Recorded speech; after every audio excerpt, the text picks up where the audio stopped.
Is die gevoel dieselfde as vrouens te doen? Kom ek wil nou 'n bietjie hoor, wat sê julle? Wat is julle opinies? As daar 'n man of 'n pa is wat wegwerk, weet hy's 2-3 weke van die huis af weg, dan is almal se gevoel altyd soos, yes, hy's 'n goeie man, hy's 'n goeie pa, hy sorg vir sy kinders, hy sorg vir sy vrou, moet hard werk om weg van die huis af te wees, om geld te maak, sy geld te verdien. Is die gevoel dieselfde as vrouens te doen? Ek is nie seksisties nie, maar ek kry die idee dat wanneer vrouens moet weggaan vir projekte of 2-3 weke van die huis al weg is, dan is sy die slegste mens onder die son.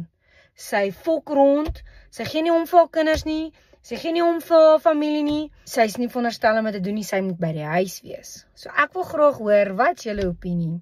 Voel julle dieselfde of is ek besig om mal te raak? Miskien verstaan ek verkeerd, maar dit is die indruk wat ek kry. So ek wil graag weet wat julle opinie.